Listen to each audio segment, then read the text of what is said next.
Isang malakas na paghampas ng putik ang unang gumising sa diwa ni Alena. Kasunod nito ang nakabibinging tunog ng humaharurot na sasakyan. Mabilis siyang napatalon paatras, ngunit huli na ang lahat. Ang kanyang damit pantrabaho at ang isang braso ay nabahiran na ng maitim at malagkit na putik mula sa daanang lupa ng Hacienda de Villa.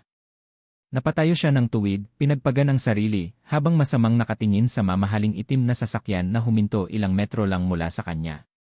Bumukas ang pinto at bumaba mula roon ang isang lalaking tila hindi nababagay sa alikabok at init ng bukid. Si Leandro de Villa. Ang kanilang batang amo. Ang hari ng hasyenda. Napayukom si Lena sa kanyang mga palad. Ang init ng araw ay tila lumipat sa kanyang pisngi. Hindi dahil sa hiya, kundi sa namumuong galit. Hindi man lang nito magawang magdahan-dahan sa daanang alam nitong maraming nagtatrabaho. Para sa kanila, ang mga manggagawang tulad niya ay parte lang ng tanawin, kasama ng mga tubo at alikabok. Lumakad si Leandro palapit sa kanya, ang mamahalin nitong sapatos na gawa sa katad ay maingat na iniiwasan ang mga putikang bahagi ng lupa. Ang kanyang suot na puting polo ay plansadong-plansado, walang bahid ng kahit anong dumi.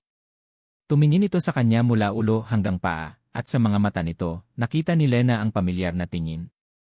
Isang tinging nagsasabing isa lang siyang abala. Isang dumi sa ilalim ng kanyang sapatos. Bakit ka ba nakatayo sa gitna ng daan? Malamig na tanong nito, walang bakas ng paghingi ng paumanhin. Napasinghap si Lena. Hindi makapaniwala sa narinig.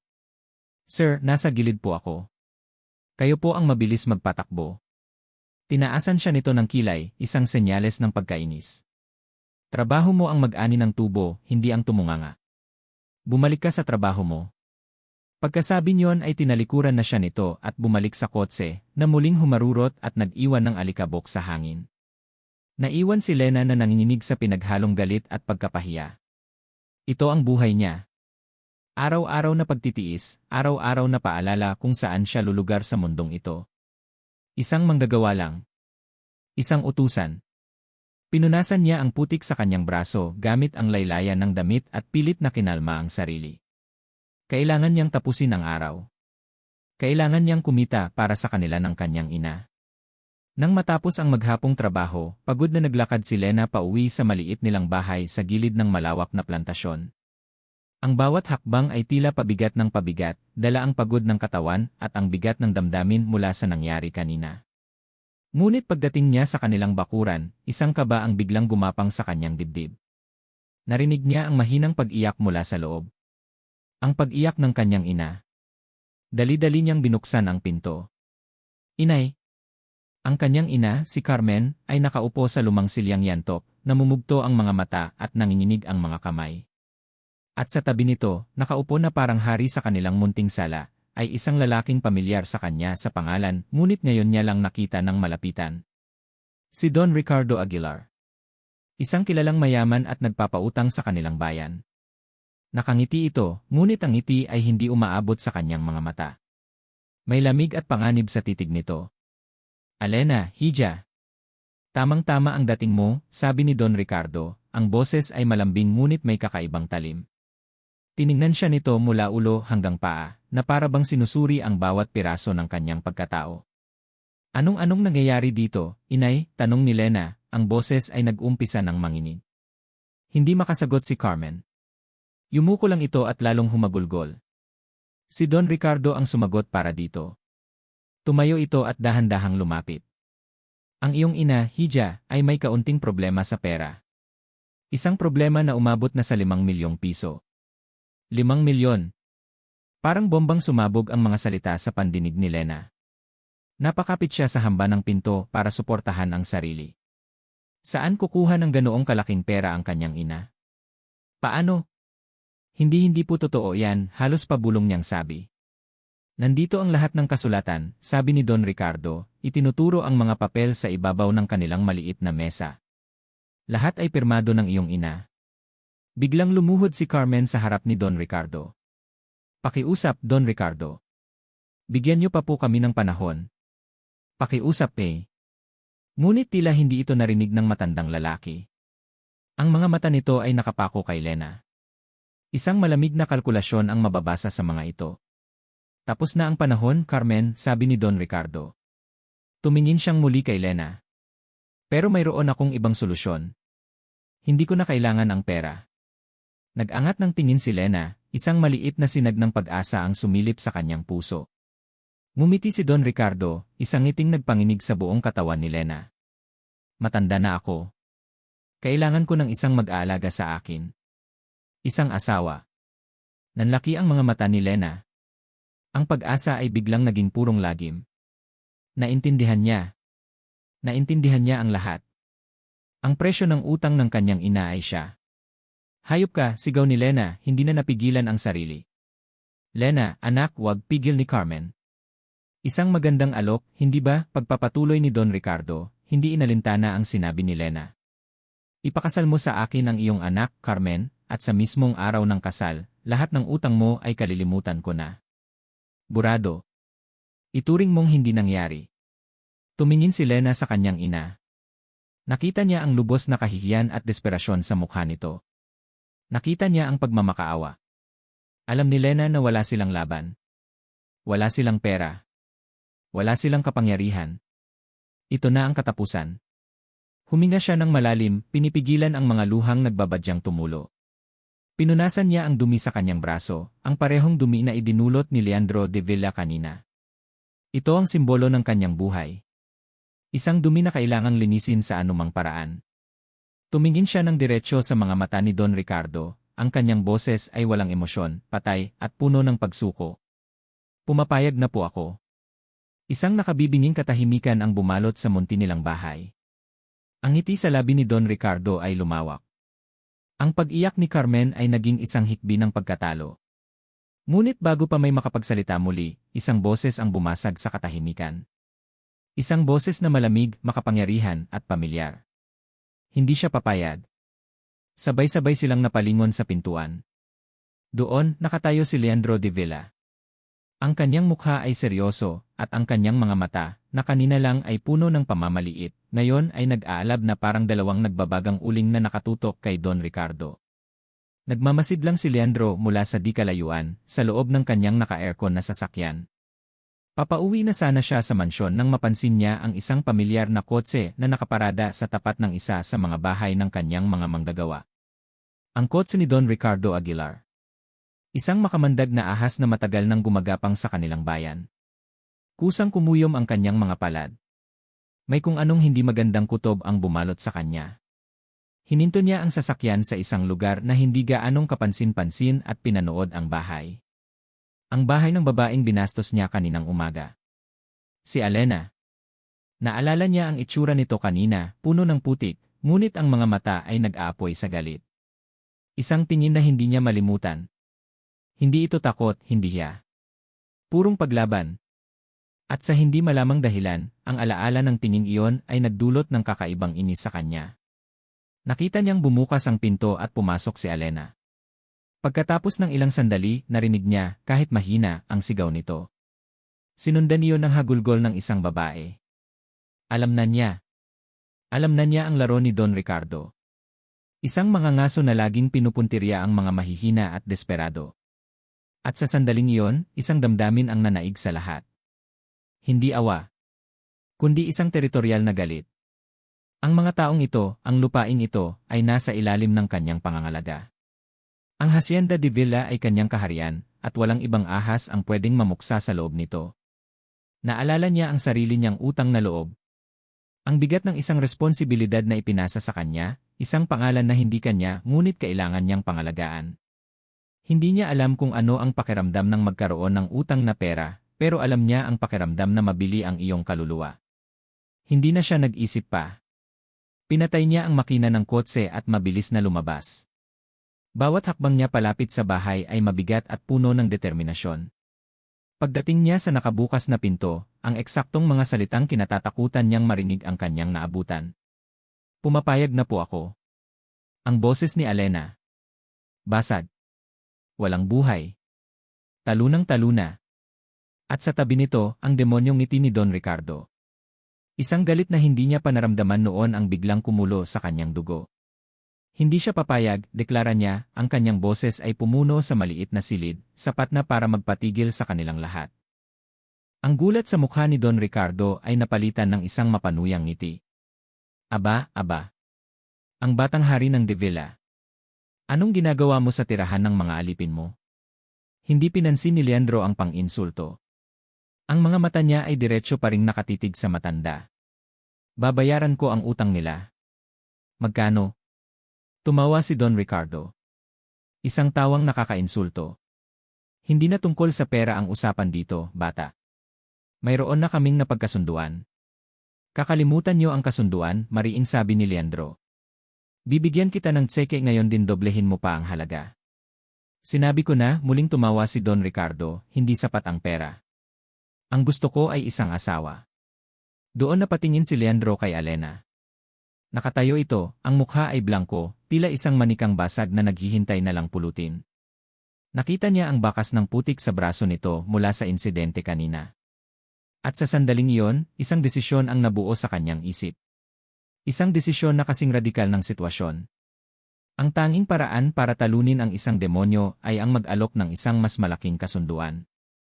Isang kasunduan na hindi nito matatanggihan. Tumingin siya pabalik kay Don Ricardo, isang malamig at mapaghamong ngiti ang sumilay sa kanyang mga labi. Kung gusto mo ng kasal, Don Ricardo, maghanap ka ng iba, dahan-dahan niyang sabi, bawat salita ay may bigat. Dahil hindi mo siya makukuha. Itinuon niya ang kanyang tingin kay Alena, na ngayon ay gulat na nakatingin sa kanya. Ako ang pakakasalan niya.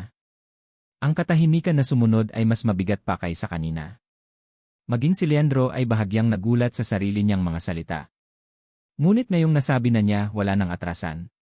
Nakita niya ang pagbabago sa mukha ni Don Ricardo, mula sa pagiging kampante, naging itong purong galit. Nababaliw ka na ba? Galit na sabi ni Don Ricardo. Bakit? Natatakot ka ba na mas magandang alok ang sa akin, hamon ni Leandro?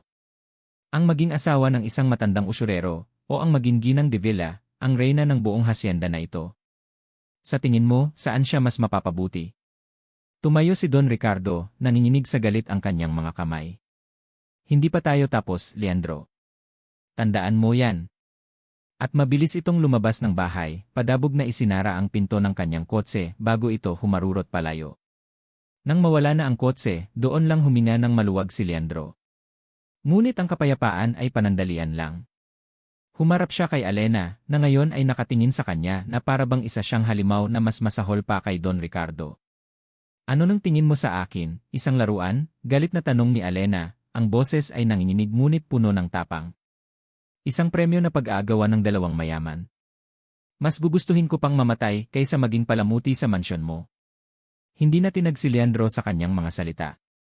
Ang init ng ulo niya kanina ay napalitan ng pamilyar na lamig at otoridad. Wala kang ibang pagpipilian, simpleng sagot niya. Ito ang tanging paraan para hindi ka nabalikan ng ahas na yon. Sa tingin mo ba titigilan ka niya? Hahabulin ka niya hanggang sa makuha niya ang gusto niya. At ano ang gusto mo? Sumbat ni Alena. Ano ang kapalit nito? Ang buong buhay ko. Huwag kang mag-alala, sabi ni Leandro, kinuha ang kanyang cellphone at may tinawagan. Pagkatapos ng ilang sandali, isang itim na van ang huminto sa labas. Bumaba ang kanyang personal na assistant, may dalang isang folder. Inabot ito ni Leandro kay Alena. Basahin mo. Nag-aalangang binuksan ni Alena ang folder. Isang dokumento. Isang kontrata. Marriage contract. Binasa niya ang mga nilalaman nito. Lahat ay formal at legal. Ang pag-aari, ang mga kondisyon. Ngunit ang mga mata niya ay natigil sa huling sugnay, sa ilalim ng Terms and Conditions. Article A, Duration and Termination. The marriage shall be maintained for a minimum period of 1 year. After the completion of the said period, both parties shall be free to file for an annulment, with no further claims or obligations to one another. Isang taon. Ang presyo ng kalayaan niya ay isang taon ng pagiging asawa ng lalaking ito. Inilapag ni Leandro ang isang mamahaling pluma sa ibabaw ng kontrata. Isang taon ng buhay mo kapalit ng kalayaan mo habang buhay mula kay Don Ricardo, at ang pagkabura ng lahat ng utang ng pamilya mo, sabi ni Leandro, ang boses ay walang emosyon, na parang isang business transaction lang ang lahat. Pumirma ka. Tumingin si Alena sa kanya, ang mga mata ay puno ng pinaghalong galit, pagkalito, at kawalan ng pag-asa. Dahan-dahan niyang kinuha ang pluma. Nanginginig ang kanyang kamay habang itinututok niya ang dulo nito sa linya kung saan nakasulat ang kanyang pangalan. Isang butil ng luha ang pumatak mula sa kanyang mata, tumama mismo sa papel, bahagyang nagpamansa sa tinta. Ang pagpirma sa kontratang iyon ay parang pagpirma sa sarili niyang hatol ng kamatayan. Isang mabilis at tahimik na kasal sa huwes ang naganap kinabukasan. Walang bisita, walang puting bestida, walang mga ngiti. Tanging ang apat na sulok ng opisina, ang seryosong mukha ng huwes, ang nag-aalalang tingin ng kanyang ina, at ang malamig na presensya ni Leandro sa kanyang tabi. Matapos ang seremonya, dire-diretso na silang nagpunta sa mansyon ng mga De Villa. Habang dumadaan ang sasakyan sa malaking bakal na tarangkahan ng hasyenda, pakiramdam ni Lena ay isa siyang bilanggo na dinadala sa kanyang selda. Ang mansyon na dati ay tinitingnan niya lang mula sa malayo, isang simbolo ng kapangyarihan at yaman, ngayon ay ang kanyang magiging kulungan. Isang katulong na may edad na ang sumalubong sa kanila. Maligayang pagdating, Sir Leandro, Ma'am Alena. Ang salitang Ma'am ay parang sampal sa kanyang pandinig. Isang kasinungalingan. Dalhin mo ang mga gamit niya sa kwarto sa dulo ng pasilyo, utos ni Leandro, hindi man lang tumitingin sa kanya. Pagkatapos ay bumaling ito sa kanya. Magpahinga ka. Maghahapunan tayo mamayang 7:00.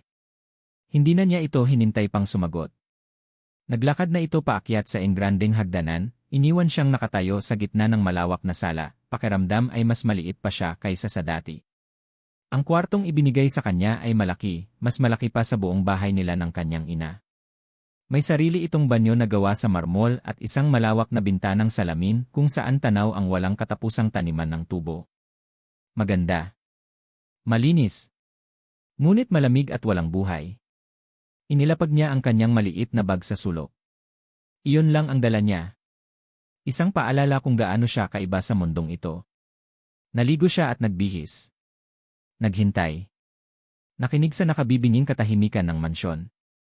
Nang tumunog ang orasan ng 7:00, bumaba siya. Naabutan niya si Leandro na nakaupo na sa dulo ng isang napakahabang mesa na kayang pakainin ang 20 tao. Tahimik siyang umupo sa kabilang dulo, pinapanatili ang pinakamalaking distansya na posible sa pagitan nilang dalawa. Ang mga katulong ay nagsimulang maghain ng pagkain. Mga pagkain na yon niya lang nakita, mga putaheng may pangalang Frances, mga karne na may kakaibang sarsa, at mga alak na nakalagay sa mamahaling bote. Tiningnan ni Lena ang kanyang plato. Isang piraso ng isda na naliligo sa puting sarsa at may mga gulay na hindi niya kilala. Hindi ka ba kakain? Tanong ni Leandro, ang boses ay nagpapahiwatig ng pagkainit. Napayuko si Lena. Ang lahat ng ito ay mali. Ang pagupo niya dito, ang pagkain ng ganitong uri ng pagkain, habang ang kanyang ina ay naiwan sa kanilang maliit na bahay, ang pagiging ginang de Villa, lahat ay isang malaking komedya. Ang kanyang lalamunan ay tila nagsara.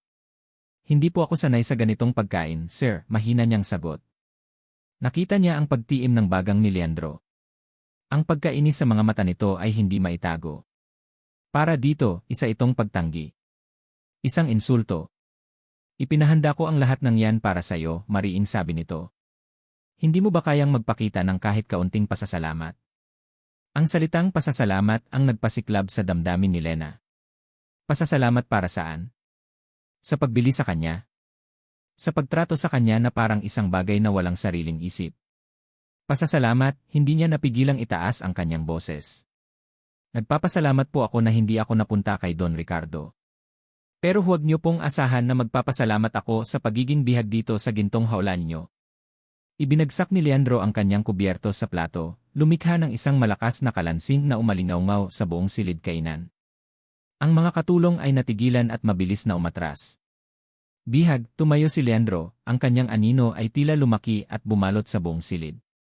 Binigyan kita ng magandang buhay. Inalis kita sa putikan. At ito ang isusukli mo sa akin. Ang pagiging isang walang utang na loob at aroganteng babae. Tumayo rin si Lena, hindi na alintana ang takot. Ang kanyang pride ang tanging bagay na natitira sa kanya. Hindi ko hiningi ang buhay na to. Pwede nyo namang bayaran na lang ang utang namin. Pero hindi. Kailangan nyo pa akong isama sa laro ninyo.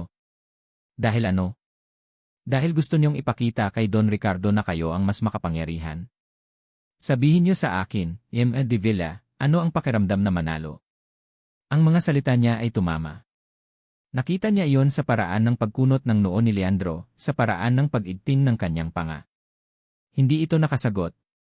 Hindi mo mabibili ang pagkatao ko gamit ang mga mamahaling pagkain at magagarang kwarto, humihingal na sabi ni Lena, ang mga luha ay nag-uunahan ng bumagsak mula sa kanyang mga mata.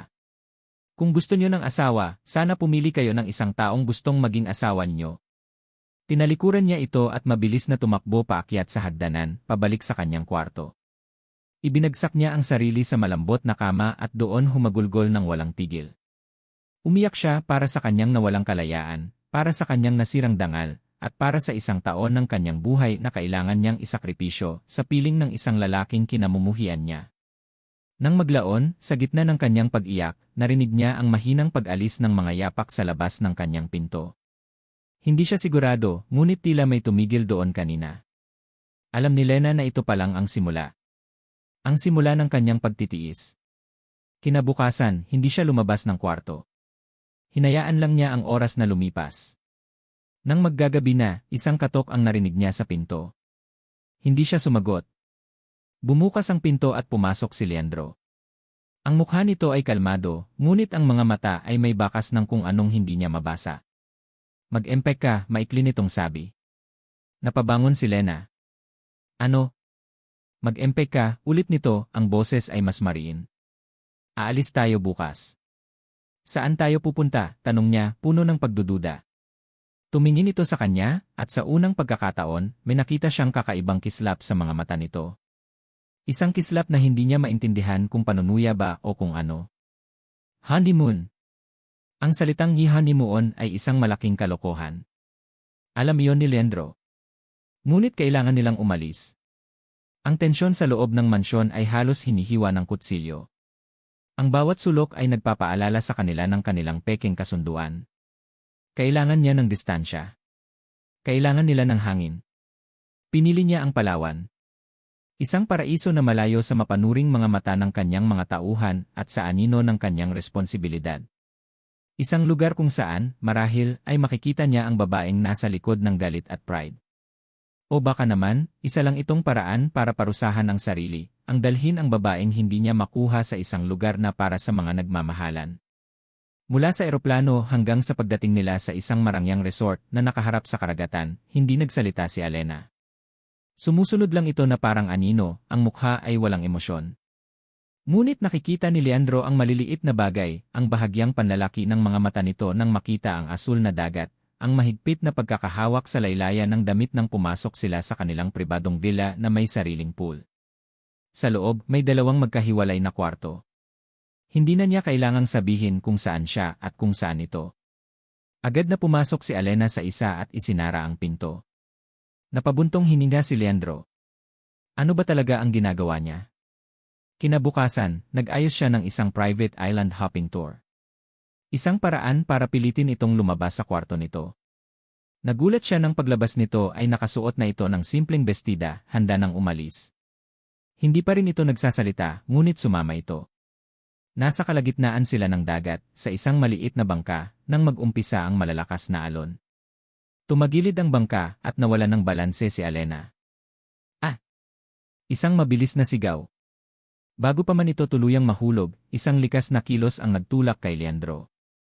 Mabilis niyang iniabot ang kanyang kamay, hinawakan ang bewang nito, at hinila ito papalapit sa kanya. Ang katawan ni Alena ay bumagsak sa kanyang dibdib.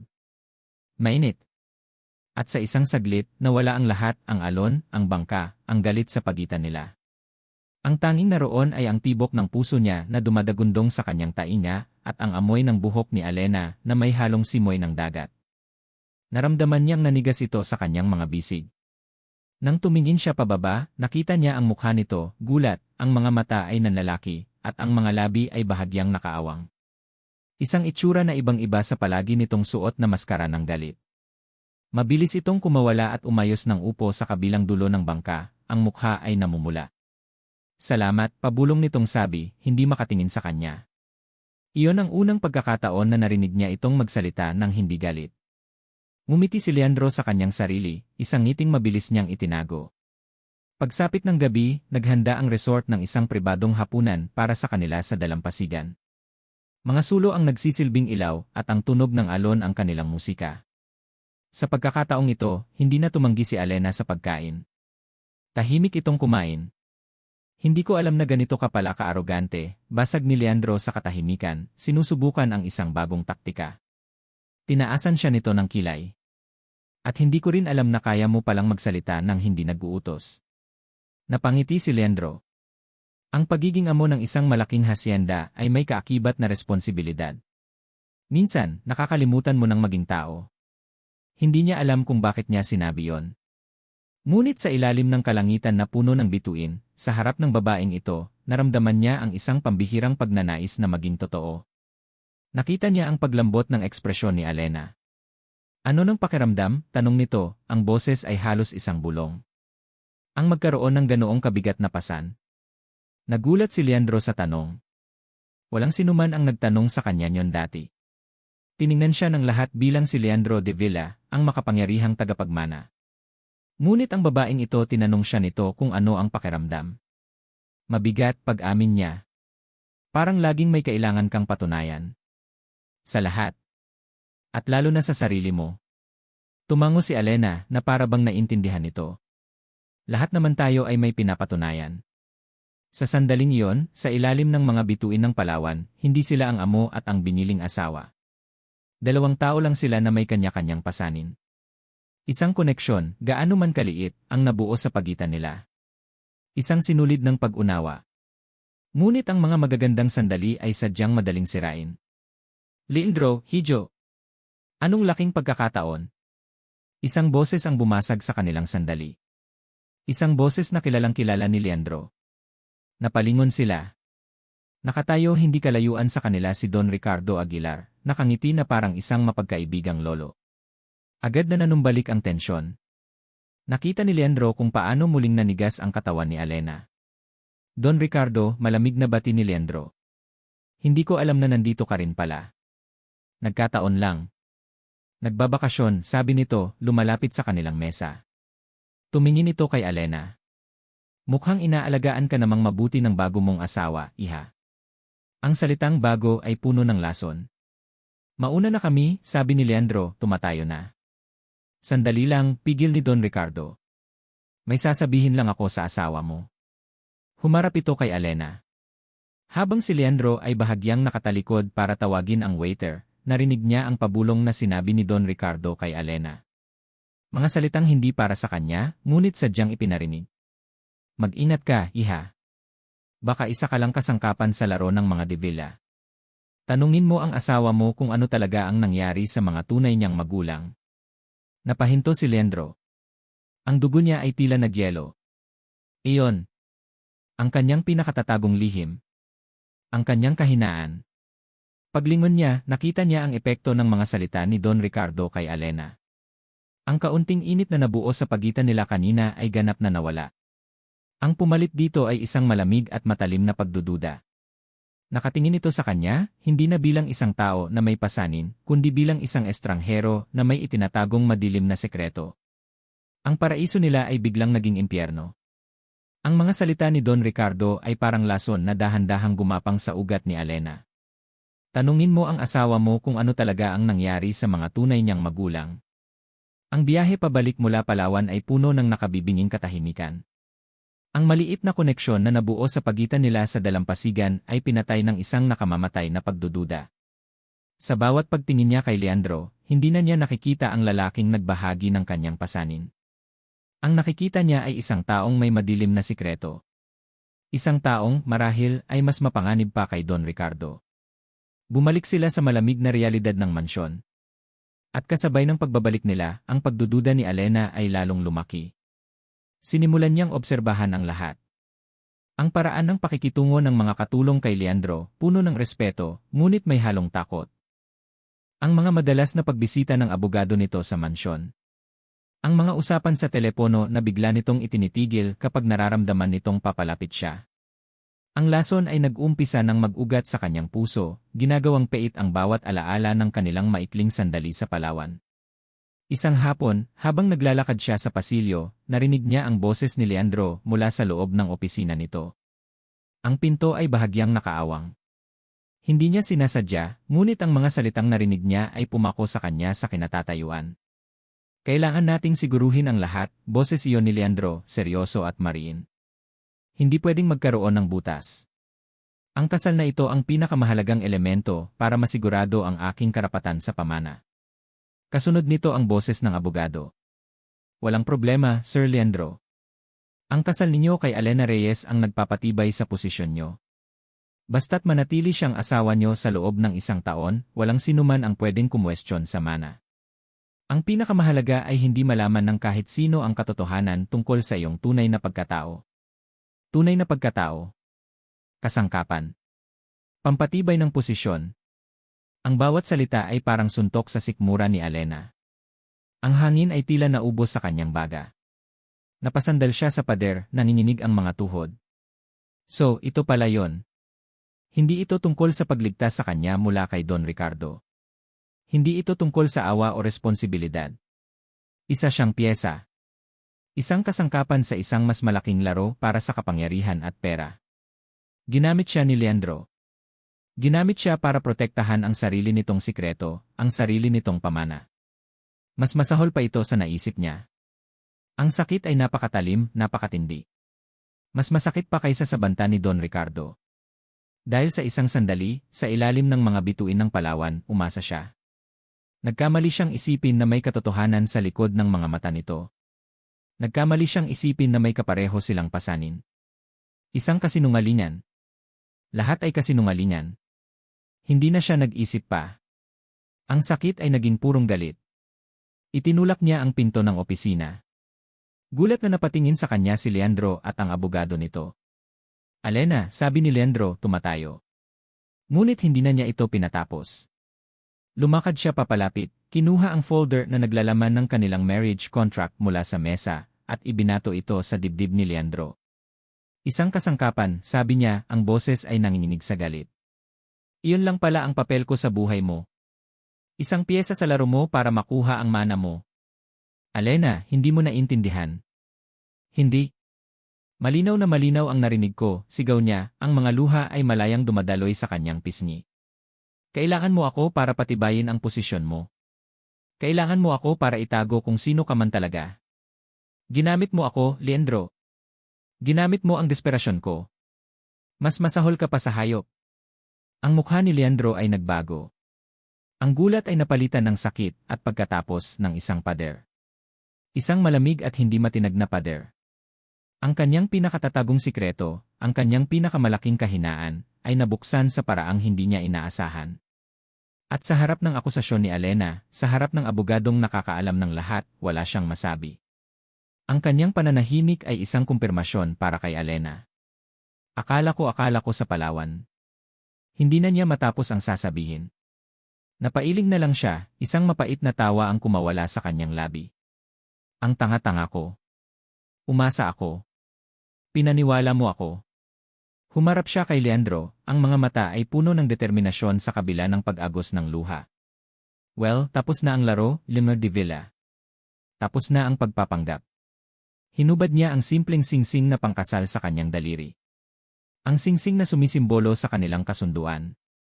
Ang singsing na minsan, sa isang maikling sandali, ay tiningnan niya ng may kaunting pag-asa. Inilapag niya ito sa mesa sa ibabaw ng kontrata.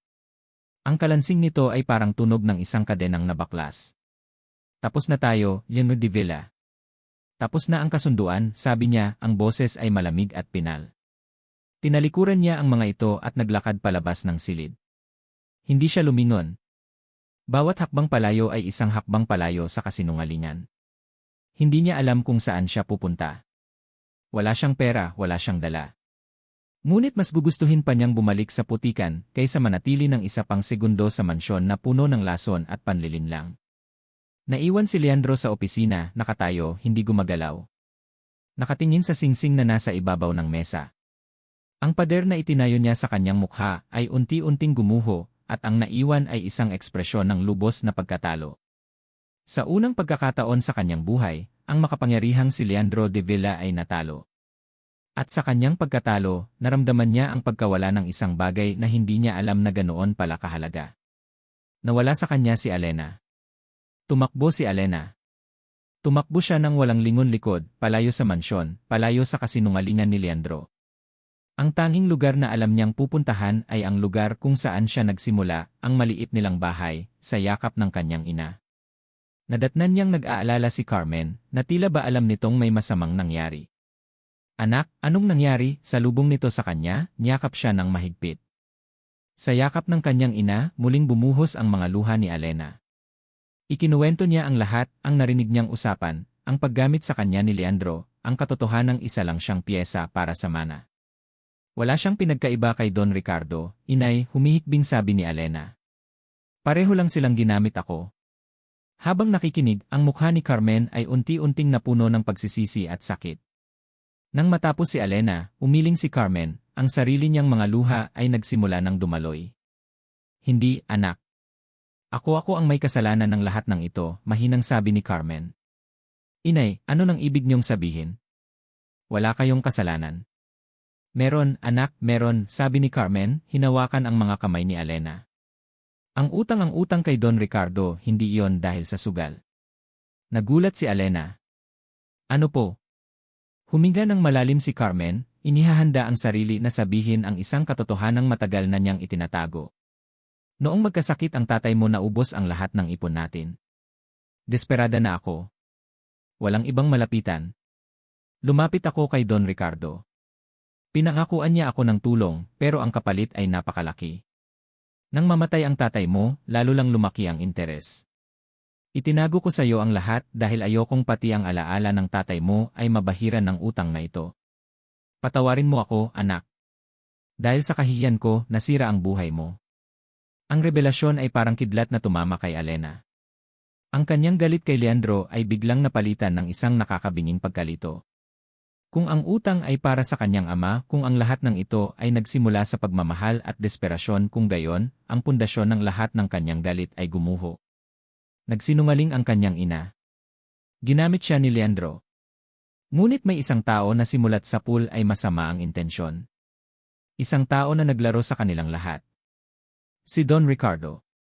Nakatayo pa rin si Leandro sa gitna ng kanyang opisina. Ang katahimikan ay masakit.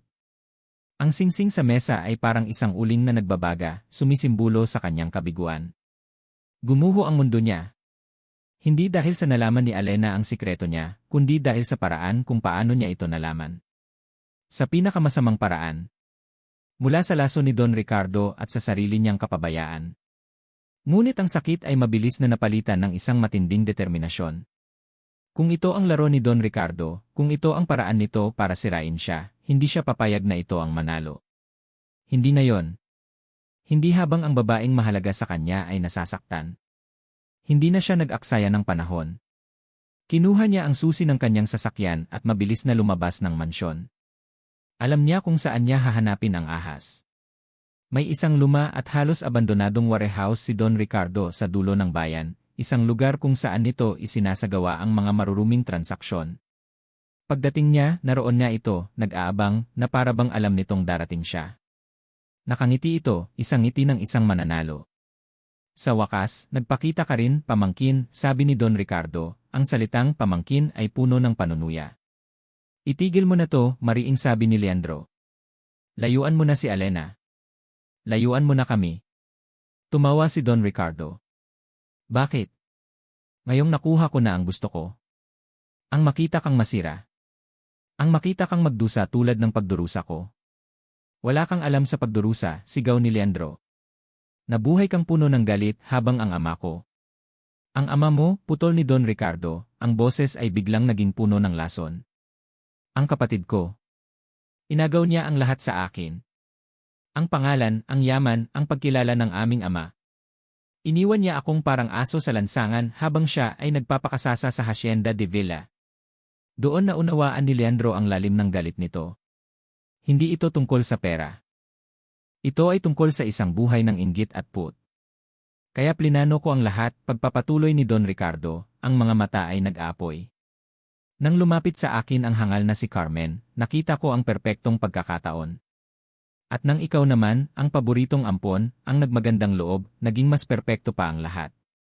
Ang sirain ka gamit ang isang babaeng galing sa putikan iyon ang pinakamatamis na paghihiganti. Hindi ka magtatagumpay, sabi ni Leandro, ang boses ay kalmado ngunit mapanganib. Talaga? Tumingin ka sa paligid mo, Leandro. Talo ka na. Iniwan ka na niya. Mag-isa ka na lang ulit. Katulad ko. Hindi siya nag-iisa. Isang boses ng babae ang bumasag sa kanilang pagtatalo. Sabay silang napalingon. Nakatayo sa entrada ng warehouse si Alena. Ang kanyang mukha ay may bakas pa ng luha, ngunit ang kanyang mga mata ay puno ng tapang at determinasyon. Nasa tabi niya ang kanyang ina, si Carmen, na nakatingin kay Don Ricardo ng may bagong lakas. Gulat na napatingin si Leandro kay Alena. Hindi niya inaasahan ito. Lumakad si Alena papalapit, nilagpasan si Don Ricardo, at tumabi kay Leandro. Humarap siya sa matanda. Narinig ko ang lahat, sabi niya, ang boses ay matatag. Ang kasakiman niyo. Ang paghihiganti niyo. Hindi niyo na kami malilinlang, Don Ricardo. Ngumisi si Don Ricardo, ngunit may bakas na ng kaba sa kanyang mga mata. At ano nang magagawa ng isang basahang tulad mo? Bago pa man makasagot si Alena, si Leandro na ang nagsalita. Tumingin siya sa kanyang tiyuhin, hindi na bilang isang kalaban, kundi bilang isang taong nakakaunawa sa sakit, ngunit hindi sa paraan nito. Tapos na ang laro mo, tiyo. Sa salitang tiyo, isang kislap ng pagkabigla ang dumaan sa mukha ni Don Ricardo. At sa likod nila, narinig nila ang tunog ng mga sasakyan ng pulis na paparating. Tinawagan na pala ng abogado ni Leandro na sumunod sa kanya ang mga otoridad. Ang ngiti sa mukha ni Don Ricardo ay tuluyang naglaho. Alam niyang tapos na ang lahat. Talo na siya. Ngunit bago siya kunin ng mga pulis, tumingin siya kina Leandro at Alena, na ngayon ay magkatabing nakatayo. Isang tingin ang lubos na pagkatalo at inggit. At sa sandaling iyon, alam ni Leandro at Alena na ang tunay nilang laban ay hindi laban sa matanda.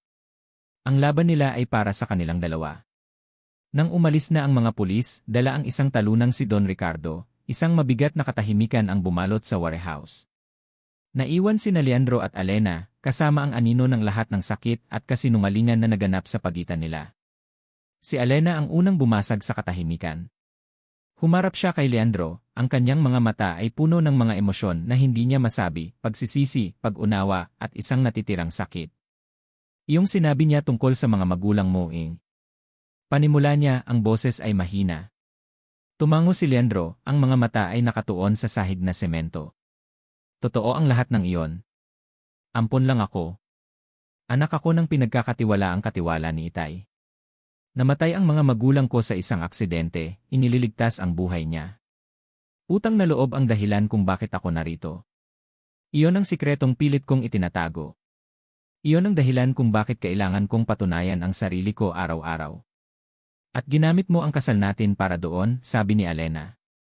Hindi ito isang akusasyon, kundi isang paglilinaw. Pag-amin ni Leandro, sa wakas ay nag-angat ng tingin. Sa simula, iyon ang nasa isip ko. Isang praktikal na solusyon. Ngunit nagbago ang lahat, Alena. Sa Palawan sa bawat araw na kasama kita na-realize ko na hindi na tungkol sa mana ang lahat ng ito. Naging tungkol na sayo. Lumapit si Alena. Leandro, patawarin mo ako. Hindi ako naniwala sayo. Hinayaan kong lamunin ng pagdududa ang puso ko.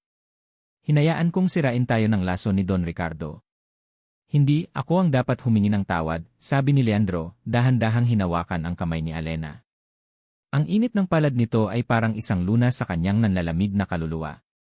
Dapat sinabi ko sa iyo ang totoo mula sa simula. Dapat nagtiwala ako sa iyo. Ang takot kong mahusgahan ang naging dahilan kung bakit nawala ka sa akin. Sa sandaling iyon, sa gitna ng isang marumi at abandonadong warehouse, lahat ng pader sa pagitan nila ay tuluyang gumuho. Wala nang amo at utusan. Wala nang mayaman at mahirap. 2 taong sugatan lang sila na naghahanap ng lunas sa isa't isa. Dinala ni Leandro si Alena pabalik sa mansyon. Ngunit sa pagkakataong ito, iba na ang pakiramdam. Hindi na ito isang kulungan. Para na itong isang tahanan na naghihintay na muling buuin. Kinabukasan, pinuntahan nilang dalawa si Carmen sa maliit nitong bahay. Humingi ng tawad si Leandro sa lahat ng sakit na naidulot niya. Niyakap ni Carmen ang dalawa, ang mga luha sa kanyang mata ay hindi na luha ng sakit, kundi luha ng kaligayahan. Lumipas ang mga linggo. Ang buhay sa Hacienda de Villa ay nagbago. Hindi na malamig at malayo ang kanilang batang amo. Kasama ang kanyang asawa, madalas na siyang nakikitang nakikipag-usap sa mga manggagawa, inaalam ang kanilang mga pangangailangan. Si Alena, na dati ay yumuyuko lang, ngayon ay nakatayo ng may kumpiyansa sa tabi ni Leandro, hindi bilang palamuti, kundi bilang isang katuwang. Isang hapon, dinala ni Leandro si Alena sa isang lugar sa hacienda na hindi pa nito napupuntahan, isang maliit na burol kung saan tanaw ang buong plantasyon habang papalubog ang araw. Dito ako madalas pumunta kapag pakiramdam ko ay mag-isa ako, pag-amin ni Leandro. Hindi ka na mag-isa ngayon, sagot ni Alena, isinandal ang kanyang ulo sa balikat nito. Mula sa kanyang bulsa, inilabas ni Leandro ang singsing na iniwan ni Alena sa kanyang opisina. Kinuha niya ang kamay nito. Alena Reyes, sabi niya, ang boses ay puno ng sinseridad. Tumingin siya ng diretsyo sa mga mata nito. Hindi bilang bayad utang. Hindi dahil sa kontrata.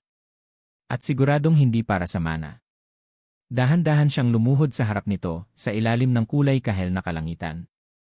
Pakasalan mo ako dahil mahal kita. Mahal na mahal kita. Ang mga luha na dumaloy sa mga mata ni Alena ngayon ay purong kaligayahan. Ngumiti siya, isang ngiting nagliwanag sa buong pagkatao niya. Leandro. Sabi niya habang dahan-dahang isinusuot ni Leandro ang singsing sa kanyang daliri.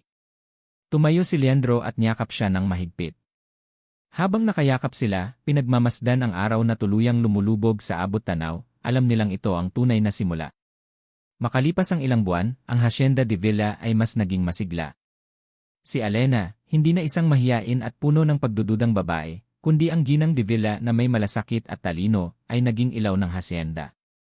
Isang hapon, habang naglalakad sila sa gitna ng matatayog na tubo, ang parehong lugar kung saan sila unang nagkasagutan, biglang niyakap ni Leandro si Alena mula sa likuran. Ipinatong niya ang kanyang baba sa balikat nito. Handa ka na ba para sa susunod na kabanata ng buhay natin, bulong niya. Ngumiti si Alena at ipinatong ang kanyang kamay sa mga kamay ni Leandro na nakayakap sa kanya.